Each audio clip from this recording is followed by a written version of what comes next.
Assalamualaikum warahmatullahi wabarakatuh. Selamat datang ke tutorial modul PHP MySQL termudah di Alan Semester 2.0.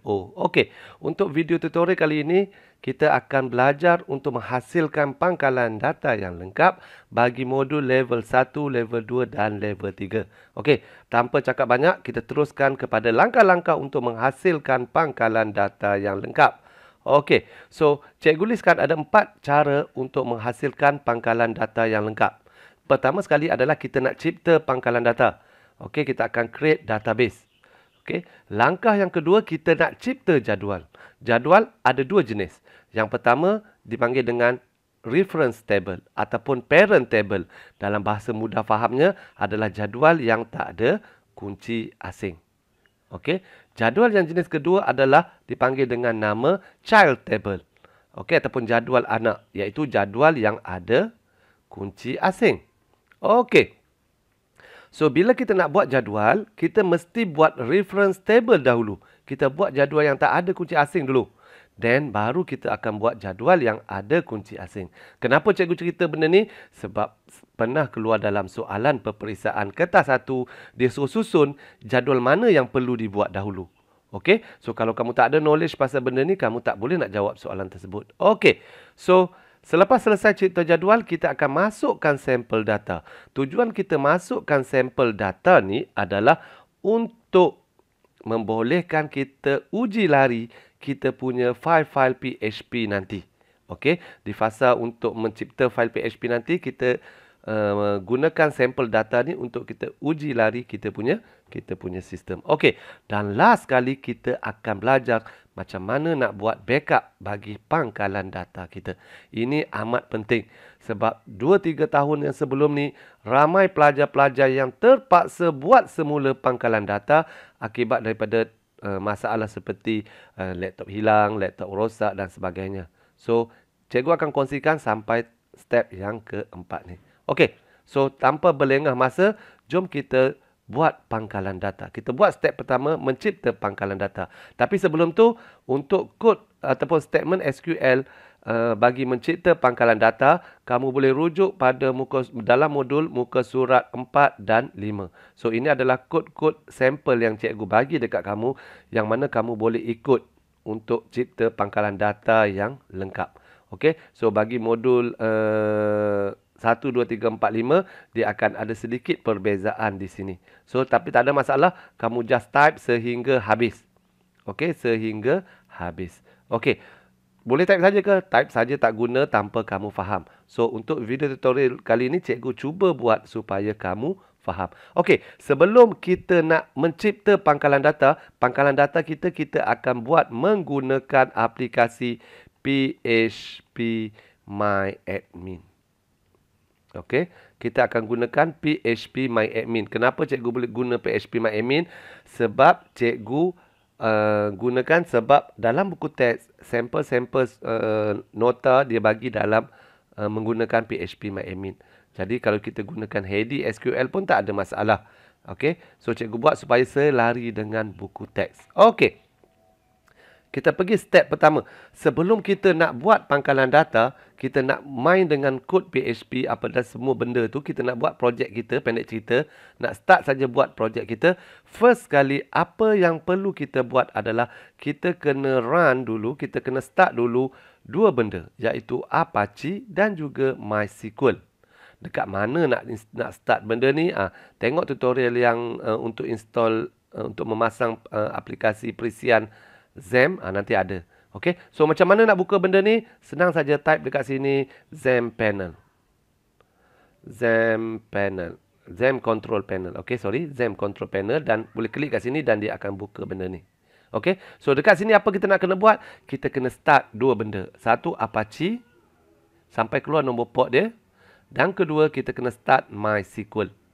Okey, bila kita dah start Apache dan juga MySQL, kita kena buka aplikasi PHP MyAdmin. Macam mana nak buka aplikasi PHP MyAdmin? Dia ada dua cara. Okey, cara pertama adalah kita klik saja pada butang admin ni. Okey, kalau kita klik pada butang admin, so dia akan buka kita punya PHP MyAdmin. Okey, so ini adalah interface dia lah. Ataupun cara yang lebih hebat, cara pro Kita type dekat sini localhost/phpMyAdmin. Okey, sama juga. Step dia sama. Dua pun boleh. Tak ada masalah. Okey. So, kita nak cipta pangkalan data. Pangkalan data. Okey. Untuk mencipta pangkalan data. Okey, cikgu buka cikgu punya XAMPP dulu. Okey, cikgu buka XAMPP cikgu. Sorry, buka PHPMyAdmin cikgu. Okey. Untuk cipta pangkalan data, kita kena ada nama pangkalan data. Okey, contoh cikgu gunakan phone to you. Okey, ini adalah contoh nama pangkalan data yang cikgu buat. Kamu boleh buat dengan nama projek kamu sendiri. Okey, gunakan nama projek kamu. Kalau kamu jual peti sejuk, letaklah peti sejuk. Okey, letaklah nama yang sedap-sedap lah. Jangan letak nama-nama yang pelik-pelik pula. Okey, so untuk pilih nama pangkalan data ni, dia ada beberapa syarat yang tertentu. Okey, yang pertama, nama pangkalan data mesti bermula dengan huruf. Okey, mesti bermula dengan huruf. Yang kedua, nama pangkalan data kita tak boleh ada jarak. Okey, contoh kalau cikgu buat, okey, kalau kita nak buat pangkalan data, kita nak buat kat mana? Dekat PHPMyAdmin ni, kita klik pada SQL ni.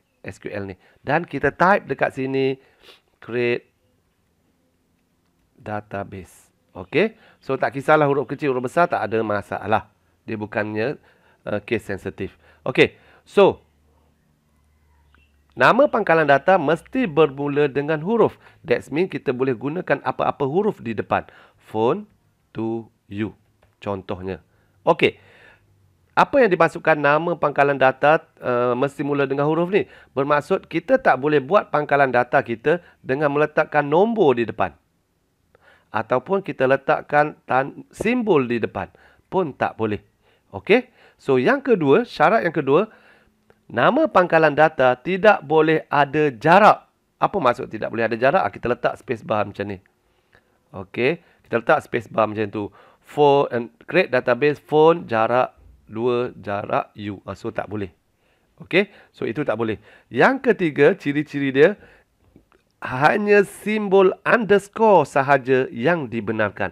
Contoh kita nak buat jarak phone jarak to jarak you. So, kalau nak buat jarak, kita gunakan simbol underscore. Okey, kalau nak senang hidup, kita tak payah buat jarak-jarak, kita buat rapat macam tu saja. Okey, dah type nama database kita, apa yang kita nak kena buat? Kita kena tekan butang go. Okey, tekan butang go. Okey, dan dia akan paparkan nama database kita di sini.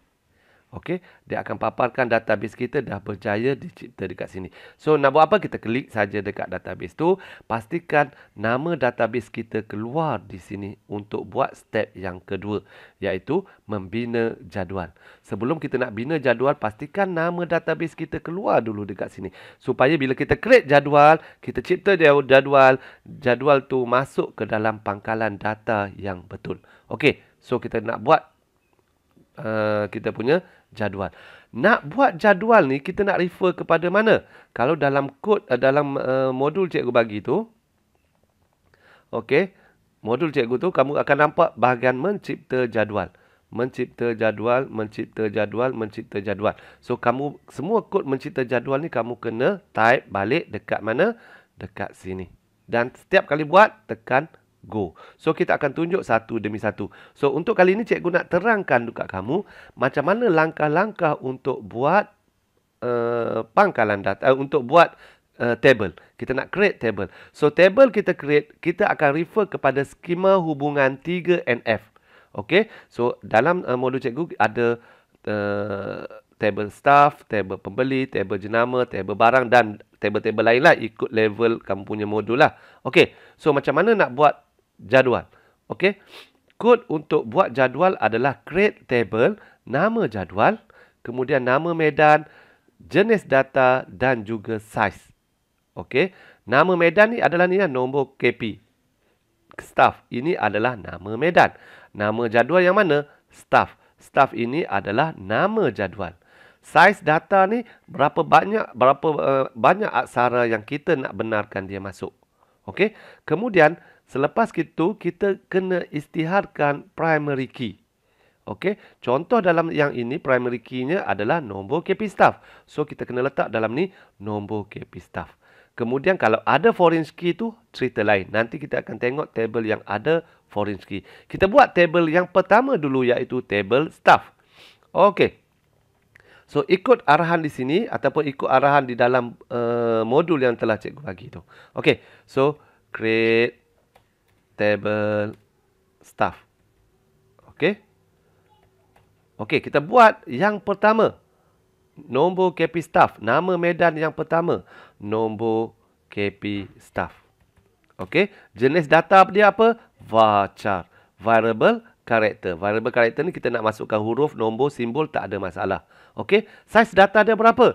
Nombor kad pengenalan tanpa tanda dash adalah 12 digit. So, kita letak 12. Okey. Selesai yang pertama.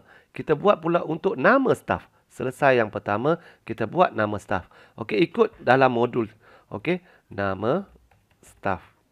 Varchar. Kita letakkan saiz dia 60. Okey, kemudian kata laluan staff. Okey, varchar. Kita letakkan saiz 30. Terpulang pada kamu nak letak saiz berapa. Okey, kemudian kita nak isytiharkan primary key. So, isytiharkan primary key. Primary key. Okey, primary key. Apa primary key kita? Nombor KP staff. Okey, kat sini nombor KP staff. Okey, ada tak kunci asing di sini? Tak ada kunci asing. Jadi kita tak payah buat yang bawah ini. Okey, so seterusnya kita tutup kurungan. Okey, terpulang kepada kamu nak letak semikolon pun boleh, tak letak semikolon pun boleh. So selepas selesai ni apa kita nak buat? Kita tekan butang go. Bila kita tekan butang go, kita akan dapati jadual staff telah dicipta di sini. Nampak? Jadual staff dah ada dekat sini.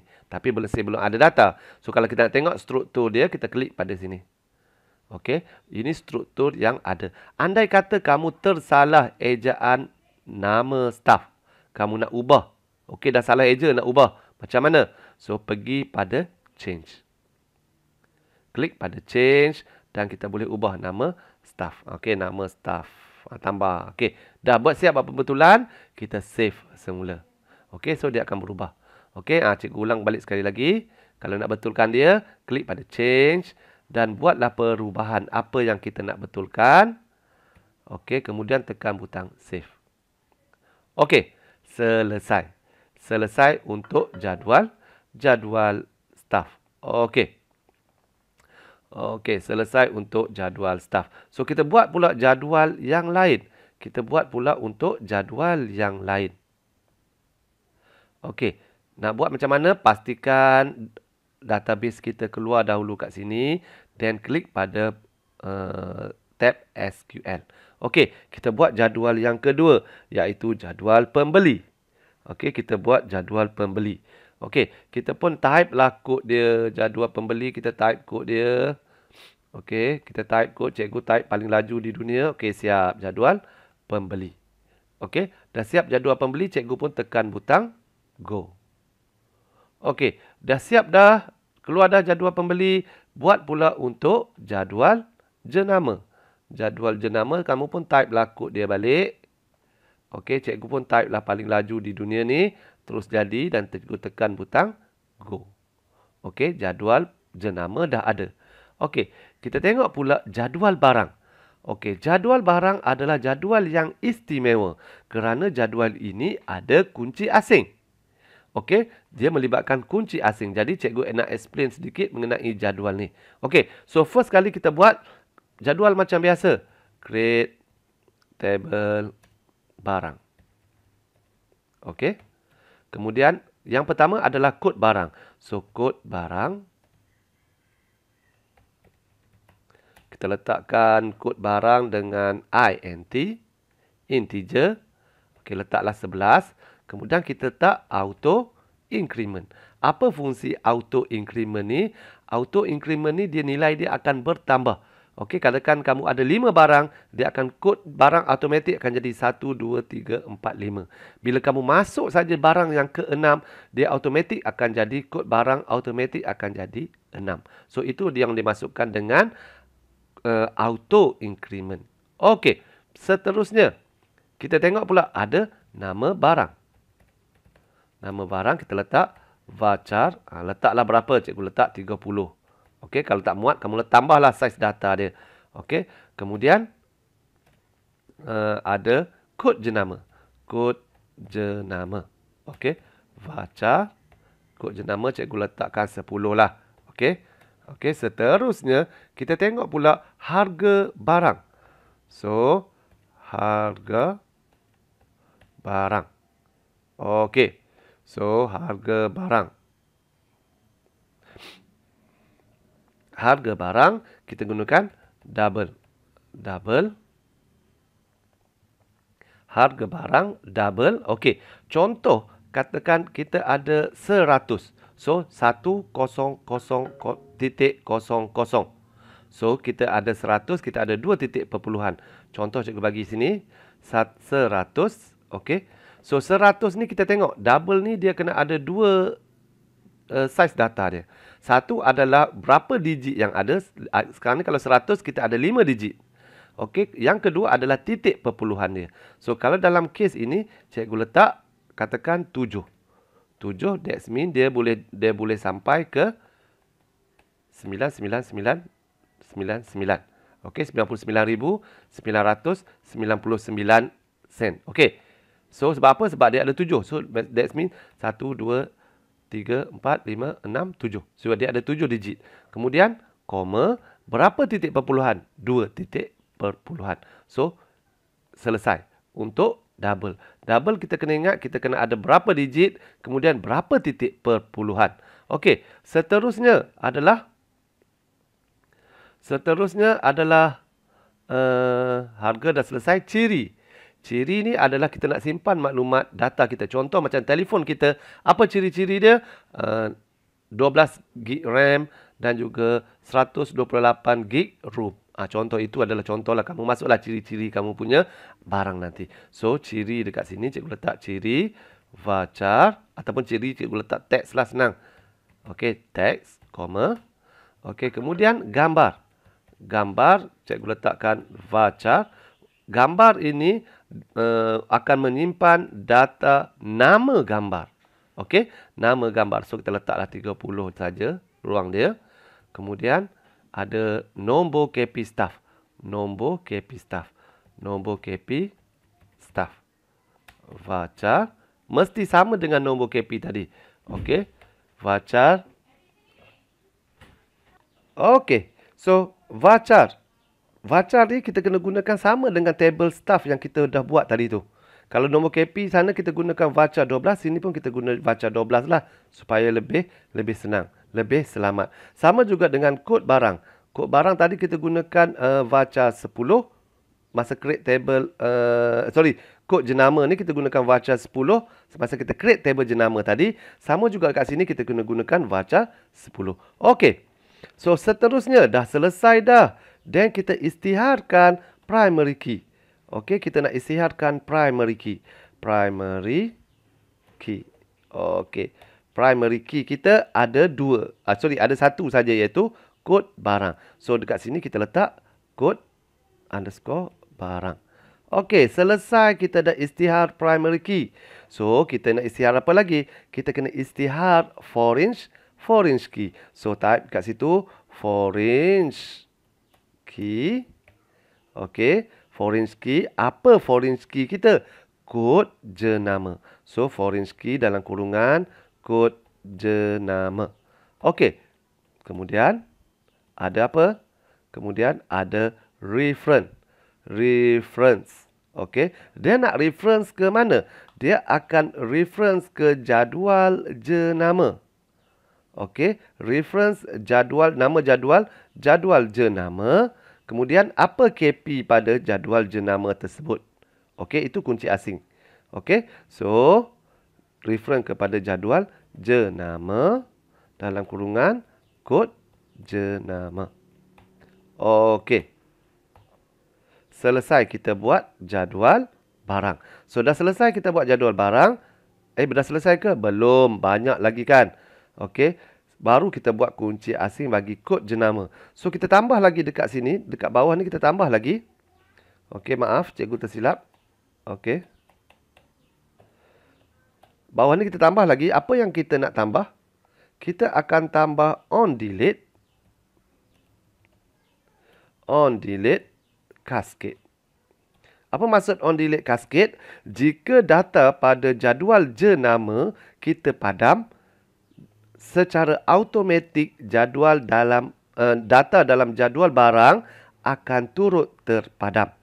Okey. So kalau contoh kalau kita nak buang jenama Nokia, okey, kita nak buang jenama Nokia dalam jadual barang, yang mana barang-barang yang ada jenama Nokia akan turut terpadam. Sama juga kalau kita gunakan satu lagi, kita gunakan on update. On update pun kita buat cascade. Okey, on update cascade. Okey, selesai. On update pun sama juga dengan delete. Update di jadual jadual jenama, dalam jadual barang automatik dia akan update. Okey, kunci asing yang terakhir iaitu nombor KP staff. So kita type foreign key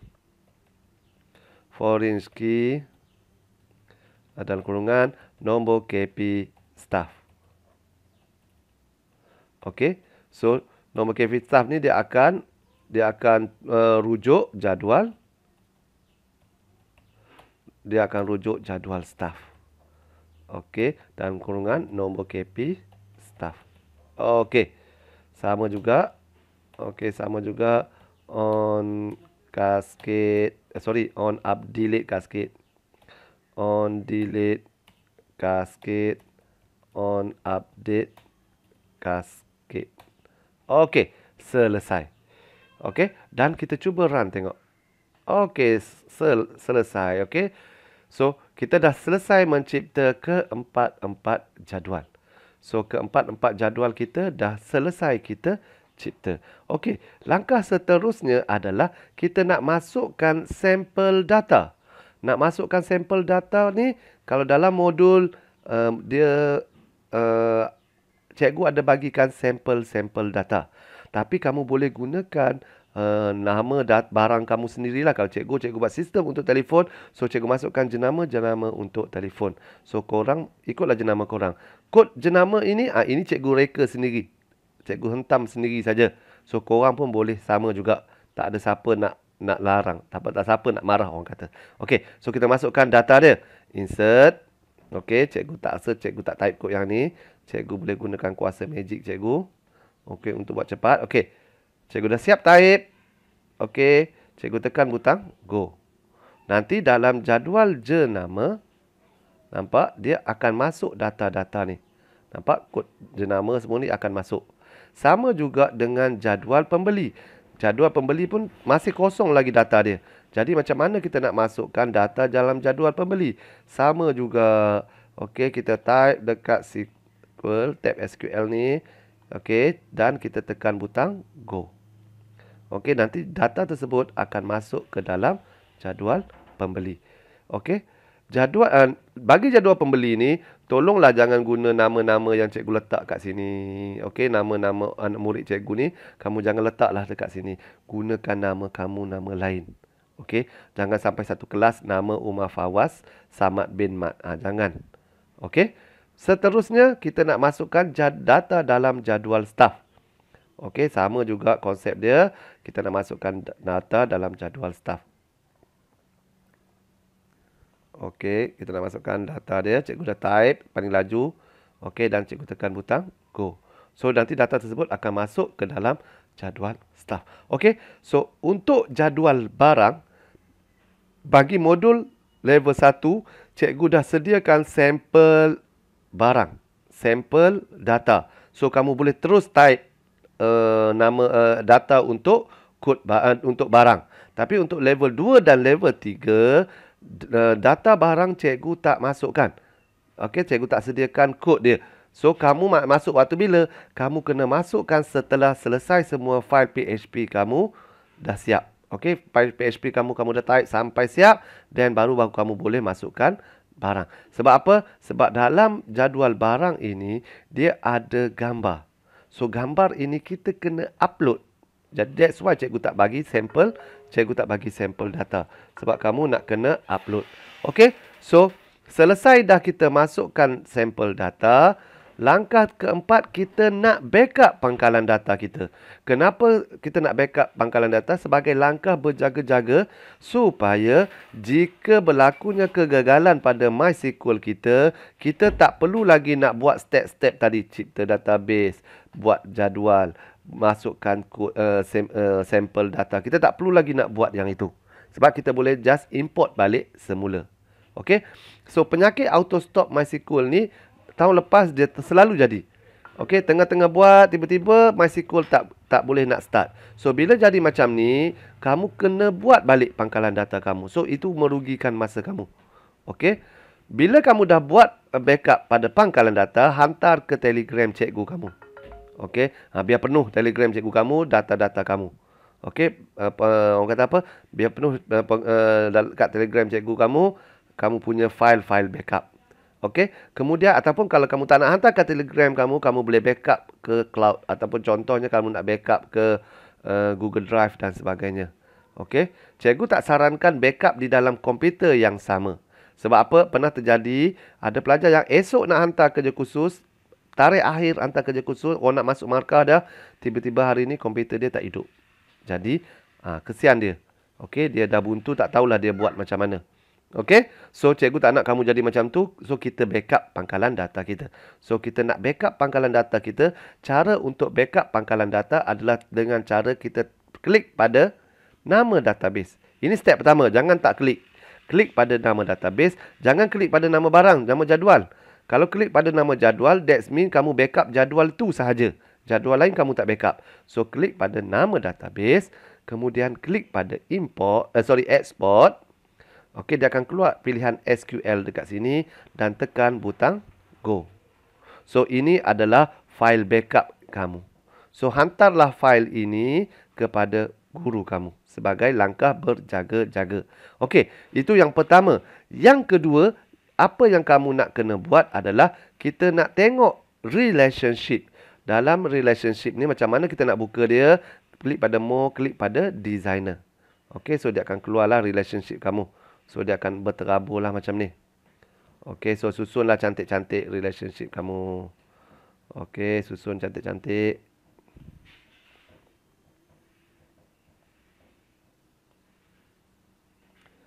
Okey, selepas susun relationship kamu ni cantik-cantik. Okey, andai kata tak keluar garisan ini. So, puncanya adalah pada, kenapa tak keluar garisan ni? Puncanya adalah kamu tak klik pada butang, alamak kecil sangat. Okey. Kejap cikgu tunjuk. Okey, kamu tak klik pada butang ni, toggle relationship line. So kalau kamu tak on yang tu, dia akan tak paparkan kamu punya relationship, garisan relationship. So klik pada sini toggle relationship line, so dia akan keluar macam ni. Okey, ini kenapa tak ada? Sebab ini tak ada kunci asing. So, that's why dia tak keluarkan garisan. Okey. Dia tak keluarkan garisan. Okey. So, dah buat yang ini. Apa yang kamu nak kena buat adalah kamu kena print screen yang ini. Kamu kena screenshot yang ini. Okey. Screenshot dan hantar dekat cikgu kamu. Okey. Hantar dalam Telegram cikgu kamu sebagai backup. Sebagai backup untuk apa? Untuk dokumentasi. Kalau kamu tak ada yang ini, tak ada gambar relationship ni, kamu kehilangan 2 markah pada dokumentasi. Jadi tak nak pening-pening kepala, screenshot, hantar dan selesai. Okey? So selepas selesai hantar screenshot ni, hantar file backup dekat cikgu kamu, maka kamu dah selesai untuk mencipta pangkalan database yang lengkap. So, itu saja perkongsian daripada cikgu pada hari ini. Kita berjumpa di tutorial yang kedua iaitu mencipta mencipta folder utama. Okey, terima kasih. Assalamualaikum. Selamat